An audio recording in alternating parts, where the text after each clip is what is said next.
Hello and welcome back. This is the week 3 lecture.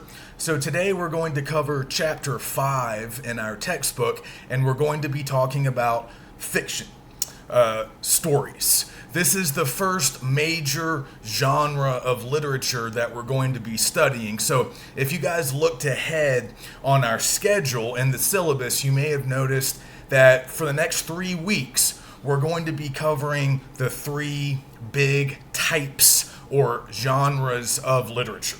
These are kind of the traditional genres or styles of literature that have been studied and, sort of examined and read for a very long time. One thing that we're going to discuss a little bit later, and you'll start to kind of experience this with your alternative media assignments, what's going on right now in the literary world is that we're kind of expanding a lot of these definitions of what literature is. We're kind of reconsidering some of the traditional parameters, some of the traditional sort of dividing lines that we would use to distinguish between something that we would consider literature versus something else, something that might have been deemed simply pop culture or something else, something that would be somehow different from literature.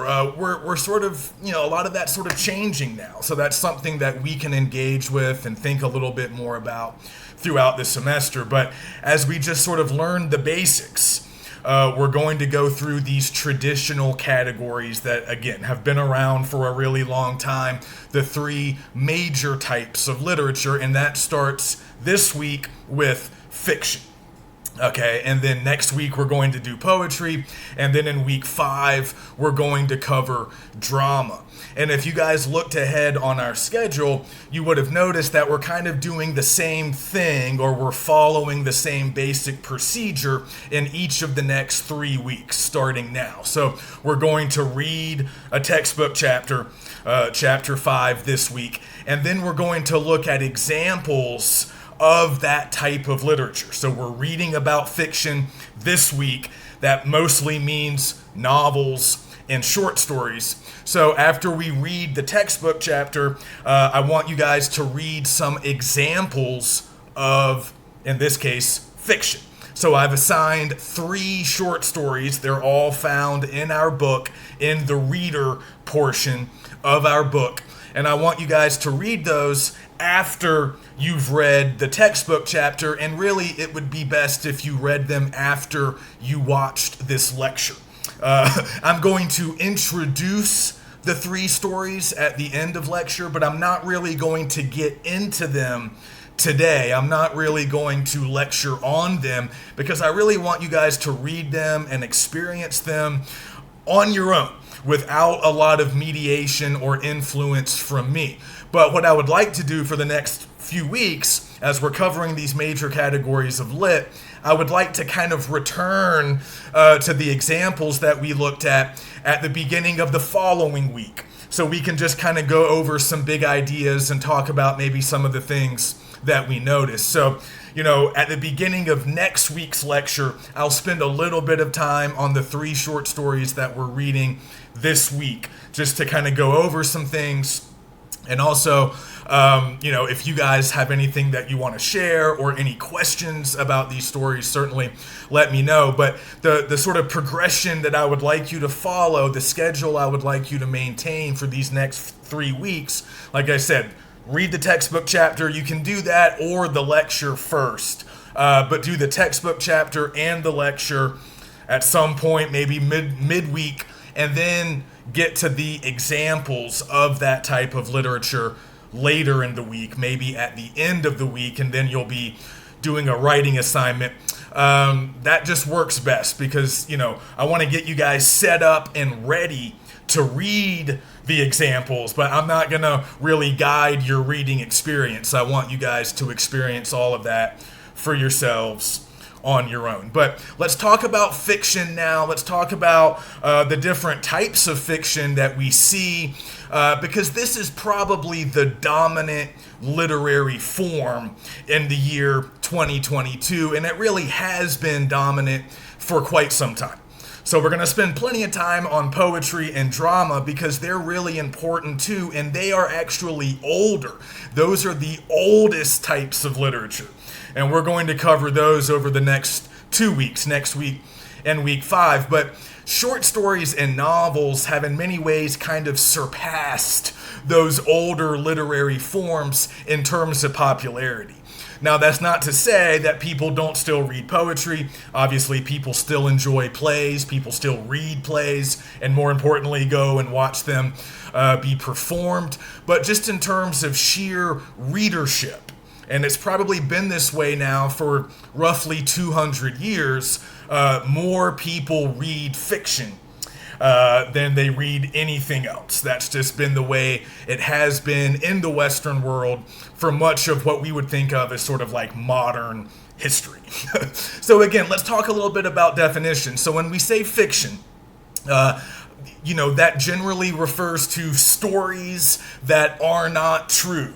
Okay, made up stories. But as we know, a lot of fiction will be based, at least loosely, on real events or real people. So you don't have to, really draw a super strong dividing line between fiction and nonfiction. Nonfiction typically refers to, works of history or biographies, stories that are true, stories that really happened and were documented. So for a long time, we had a sharp distinction between nonfiction, those histories and biographies, and then fiction, made up stories, novels, short stories. But what you have to remember is, and this is, stuff that we're not going to have time to get into, but part of the cool thing about the development of novels in particular is that they really started to resemble real life. And at first that confused people because people were like, wait, is this real or is it not? Is this nonfiction or is it fiction? But in time, we've really come to sort of, in a lot of cases, not always, but we often like our fiction to be pretty realistic, right? We like the characters to resemble real people. We like to maybe read about situations that seem somewhat plausible or possible, even if we're reading science fiction or fantasy or these other genres that are obviously very much divorced from everyday reality. We still need some things to relate to. We need some things that we can recognize and easily understand. And again, often that comes through characters that seem like real people.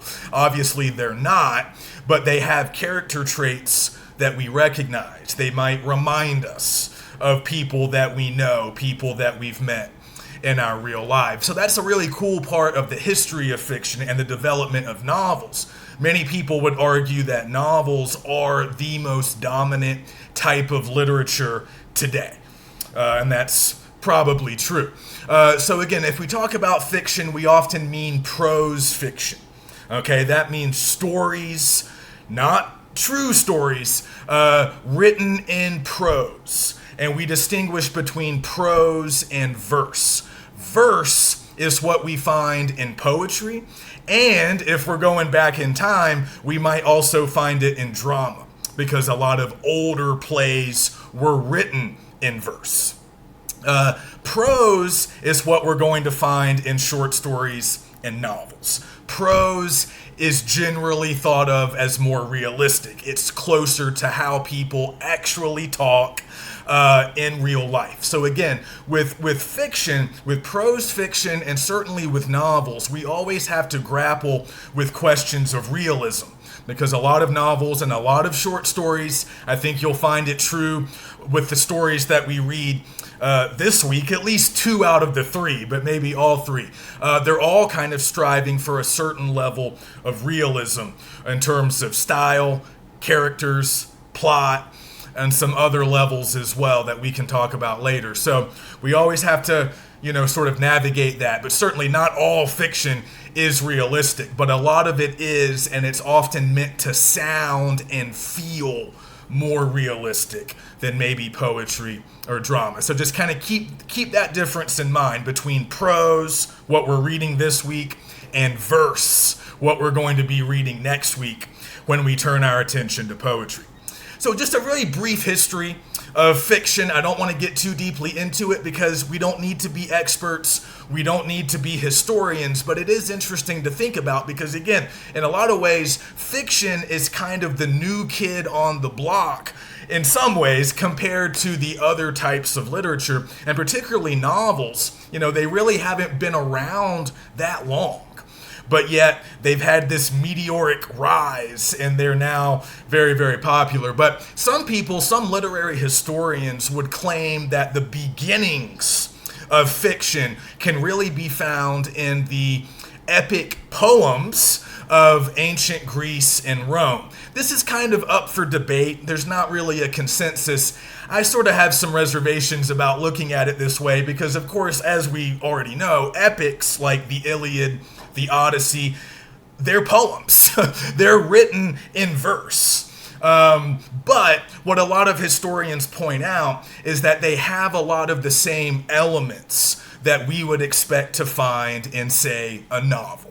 Right? We have characters with a high level of development. We spend a lot of time with these characters. We get to know them. There's a pretty complex plot, right? Because, of course, epics are an example of narrative poetry. We're going to talk about that more next week. But they are telling stories. Again, this is why the dividing lines can sometimes get a little blurry between these different kinds of literature because, we talk about fiction as being stories, and that's often thought of as separate from poetry because not all poetry tells stories, but narrative poetry does.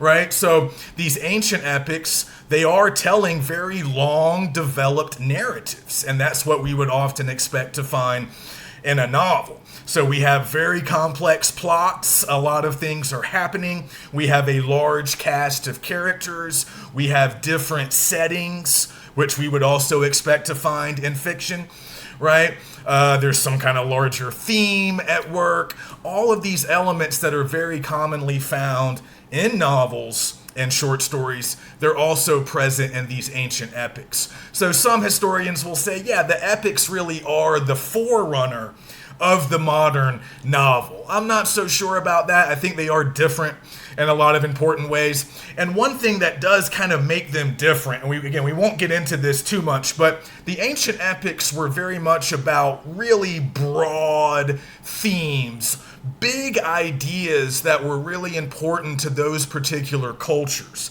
the cultures that produced them. Now, of course, all literature is a little bit like that. All literature expresses things that matter to the culture that produced it, but those ancient epics weren't always striving for a super high level of realism. And a lot of those characters were really types. They weren't super relatable, individualized characters that we could say, oh yeah, I know a person like that. These were gods and heroes, and they were types. They were often supposed to be very different, very separate from regular people. So a lot of the ancient epics express these big sort of cultural ideas that almost anybody back then hearing it, because they mostly, had an oral poetry culture back then. A lot of people couldn't read. But they all would have sort of recognized the symbols, the types, the bigger meanings, the bigger ideas. And modern literature isn't always quite as explicit about that stuff. And again, modern literature is a little more interested in realism and trying to capture people as they really are and life as it really is, which wasn't necessarily always the goal of ancient epics, although in some ways they could accomplish some of the same things. So that's one distinction that we do make. The ancient epics were doing some different things with their narratives, but they did have complex narratives like we would find in novels. So we might view there as a sort of being a relationship there, but really what we think of as prose fiction, again, it hasn't really been around very long. There were some older types of prose fiction that came around after antiquity, after the ancient Greeks and Romans, but it was very much in a sort of background role compared to poetry and drama. which were far more popular through much of the ancient world and even up through what we would think of as like the Middle Ages up until like the early modern period of Europe. Again, we're talking about the Western literary tradition here. I'm not qualified to talk about other parts of the world, so we're talking about Western Europe and the Americas, right?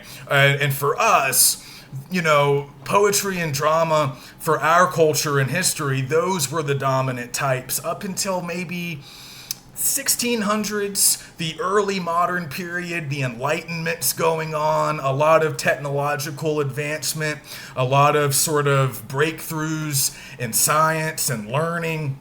And there's also a flourishing of culture, the arts, and literature is a part of that. So the novel begins to emerge in 17th century Spain. Some of you might be familiar, or you've at least heard of the famous novel Don Quixote, which was published by a Spanish writer, Cervantes, in the 1600s. And a lot of scholars and critics will call that book, that novel, really our first modern novel, based on the way we think about novels today.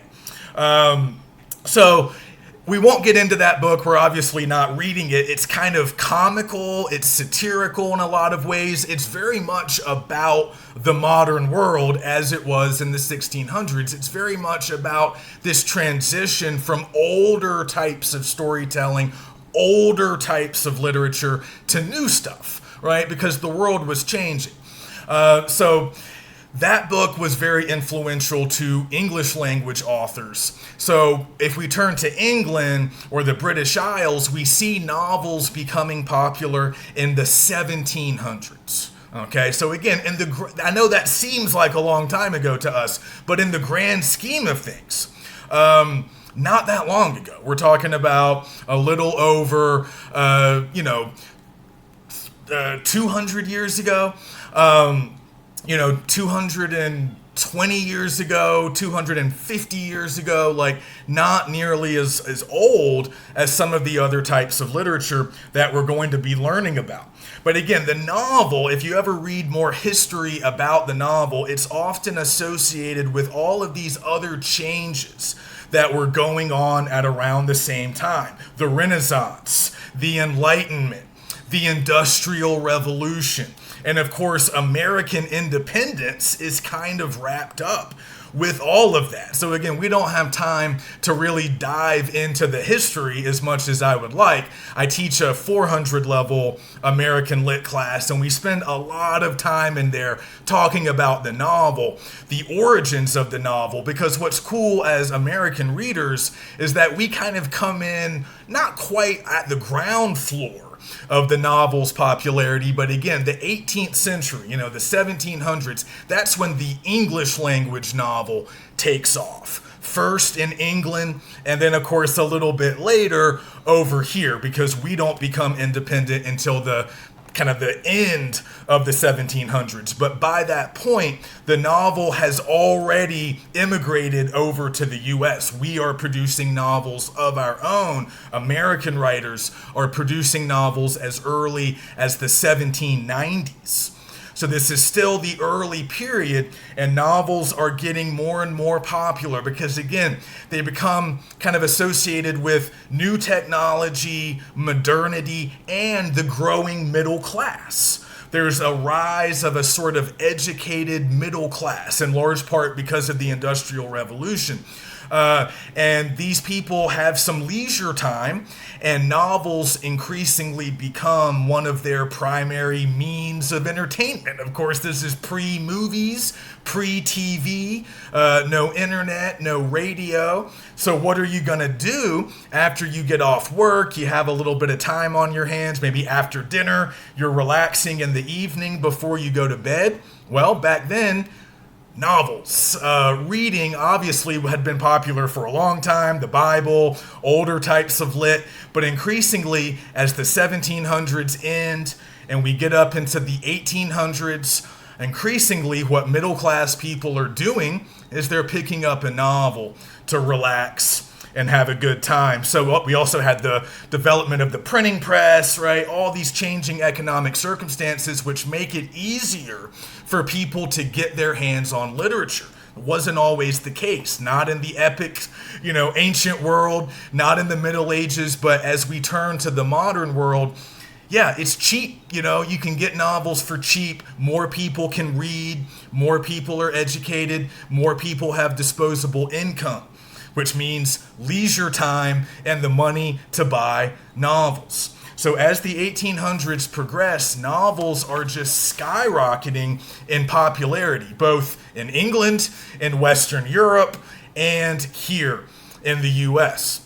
So we can't really study that whole history. Just be aware generally of how novels kind of came onto the scene kind of late in the game, and then they rapidly gained and really overtook the older forms of literature. So like I was saying earlier, the old epics, they were telling stories too, but they were doing different stuff. They relied very heavily on symbolism and allegory. Allegory just means like everything in the story represents some larger truth or idea important to the culture. We still have allegories. The Bible's full of them. We still like them. We still use them. But part of what novels were doing is they were changing people's tastes. They were changing sort of what we wanted from literature. Because novels were more interested, like we've said, in realism, showing people who at least seem like real people. They're not real. And again, this confused people at first because there really hadn't been realistic prose fiction before, right? Earlier prose fiction was kind of like those ancient epics. There were heroes and monsters, and there's all kinds of crazy stuff going on, so nobody could be confused about whether or not it was real.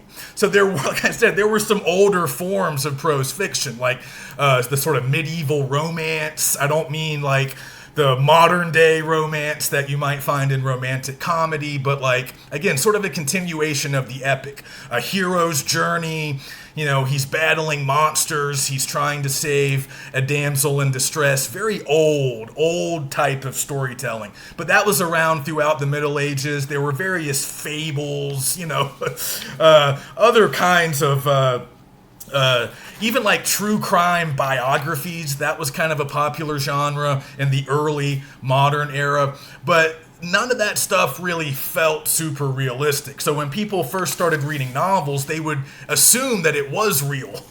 They would assume that the characters and events of the plot were real. So there was some confusion. There were some lawsuits. This is especially true in colonial America, where a lot of in early independent America, where a lot of authors would take real life events and then they would sort of like change the characters' names and change a few details, and then they would write a book and publish it. We still see that, right? I mean, that still happens in the literary marketplace. That's not simply a relic of older times. But the best fiction, was clearly invented by the author. But again, the characters felt real. The situations felt like they could be real.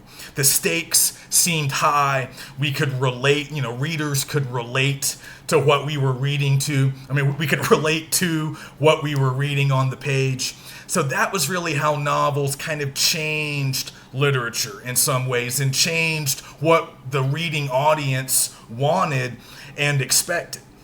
So there were a lot of different types of novels that were popular back in the old days. Some of these basic styles or genres still exist. We just don't really use the old-fashioned terminology. But some of the earliest novels back in England were what we would call picaresque novels. You might have heard this term before. It's like a story of a rascal or some kind of lovable rogue who's kind of existing on the margins of society, like often not necessarily an upstanding citizen, but like a good heart, funny, gets into various misadventures, has all kinds of different experiences. It's often comical, very episodic. We still have stories like that.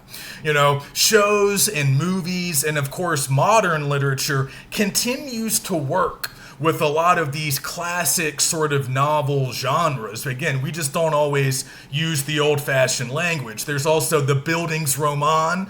You guys might have heard of that before. That's just a coming-of-age story. That's all it is, a coming-of-age story, sometimes called the novel of education. Usually starting when a character is young, the protagonist, the main character, we might meet him or her when they're still young, children, teenagers, and we follow them through at least a big chunk of their life as they get older, they learn things, they go through various experiences, both good and bad. Think of The Catcher in the Rye. That's kind of a classic example from the 20th century, an American novel. Very much a Bildungsroman, very much a coming-of-age story. You guys can just turn on Netflix or go to Amazon Prime or Hulu, whatever streaming service you use, whatever kind of stuff you like. I guarantee you can find a coming-of-age story within minutes on your streaming site because they are everywhere. It's one of our favorite genres.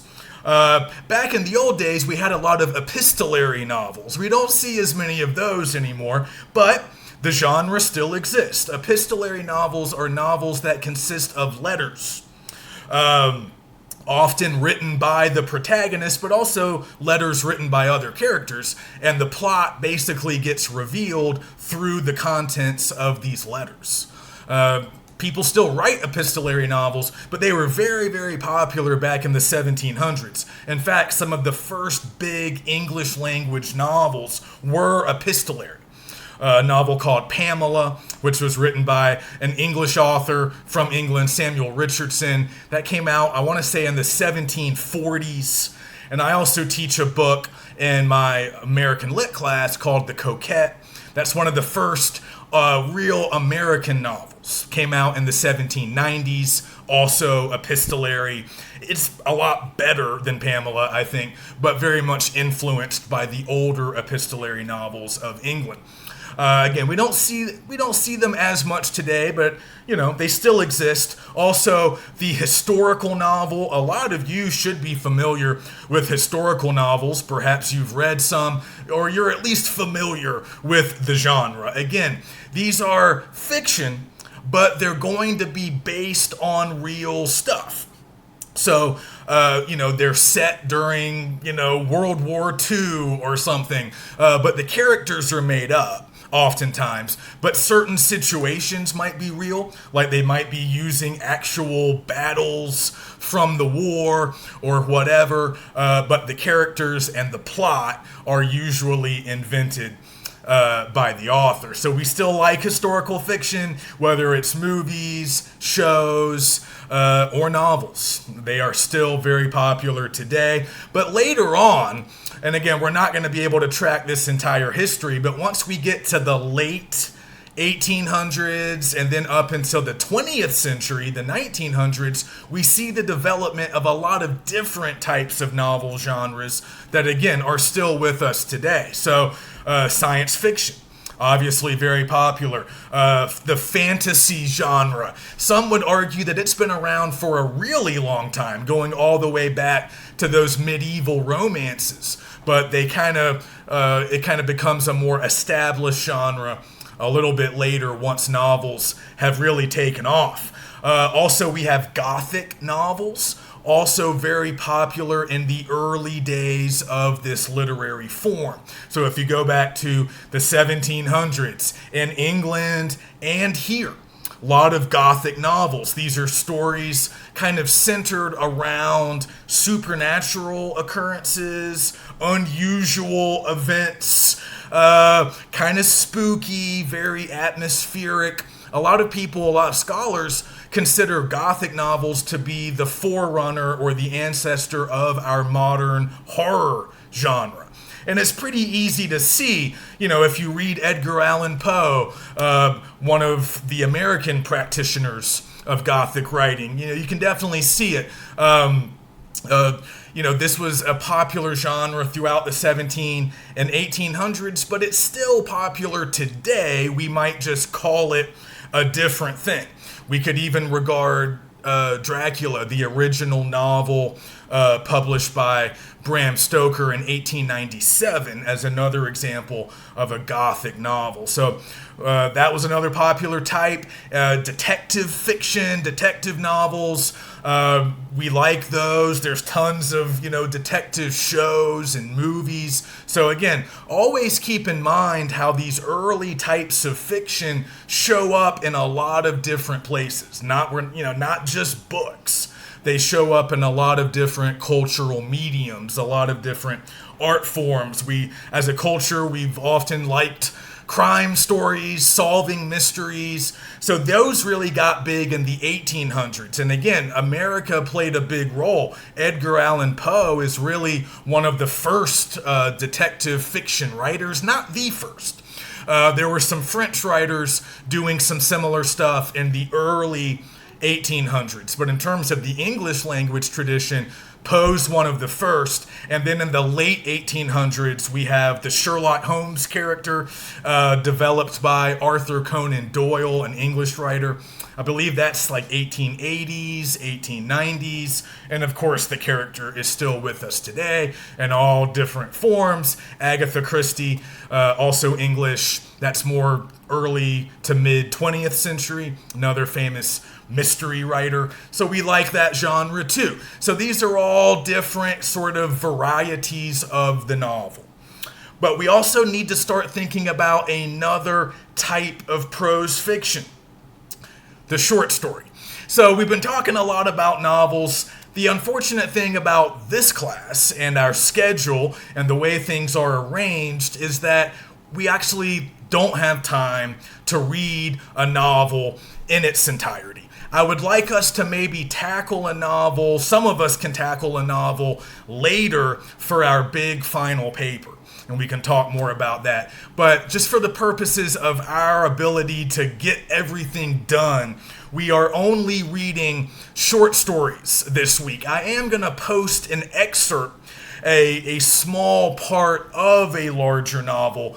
There's going to be a couple of supplemental readings here in week 3, just to give you guys a lot of things that you can consider. The only required readings are the 3 stories from our book, but I want to provide some other text just to give you a broader understanding of fiction, and you can always come back later and read them or even write about them, just as long as you get to the 3 required stories this week. So we're only going to do short stories this week. So let's talk about short stories. They come along even later than novels. So really, short stories are quite modern if we're thinking about the grand scheme of things, the overall history of the Western world. So short stories really develop in the 1800s. They come along nearly a century, maybe a century and a half after the success and popularity of the novel. So in a lot of ways, short stories can be viewed as very similar to novels, just smaller, right? Shorter, more condensed. But they contain a lot of the same elements. We're going to have characters. There's going to be a story, a narrative, right? That's all a narrative is a story. There's going to be a story. It's just going to be a shorter one here.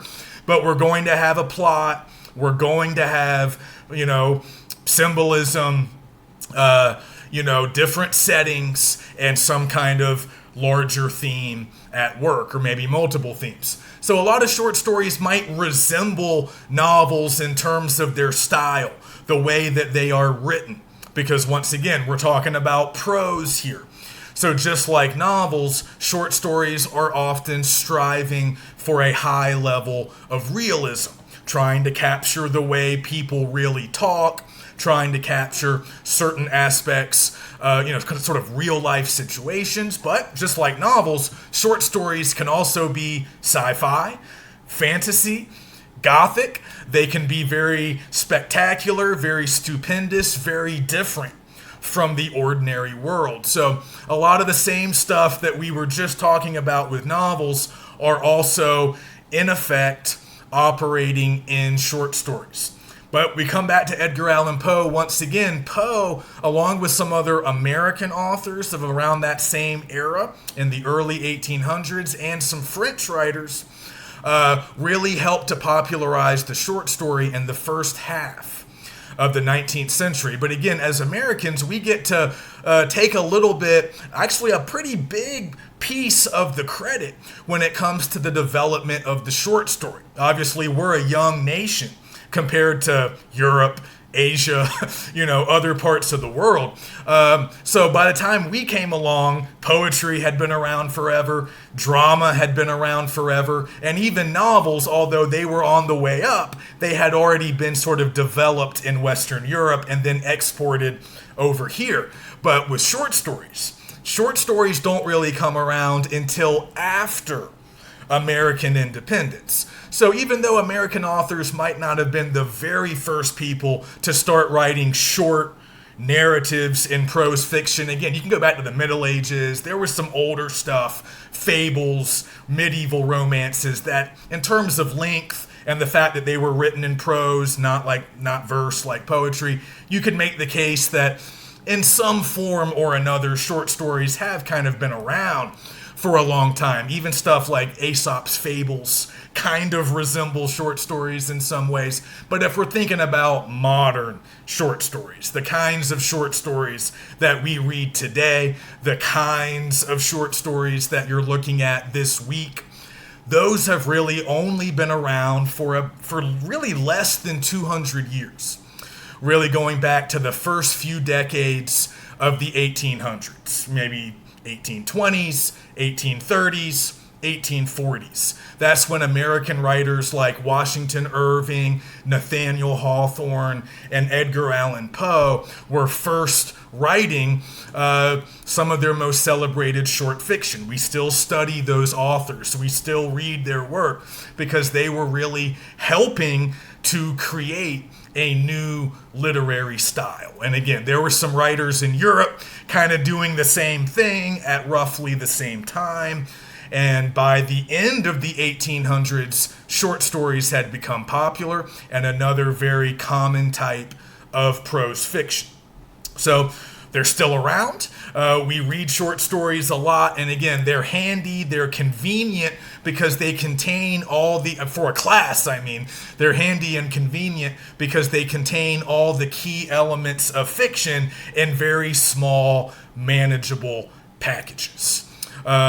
So we'll talk a little bit more. I'll at least introduce the three stories that we're going to be reading this week in part 2 of this lecture. But the more important thing in part 2 is to cover the key literary elements that we're going to find in fiction. So these are our fictional elements, our elements of fiction, whatever you want to call them. The book covers these in chapter 5, but I want to go back through them and add a little bit more detail. And I want you guys to kind of write down definitions for all of these elements. Get these in your notes. I know they're in the book. I'm talking about them in part 2, but you want to write these down, get them down so you can use them throughout this semester. Okay, so we'll come back in part 2 and talk about the key elements of fiction and the stories that we're reading, at least briefly, the stories that we're reading this week.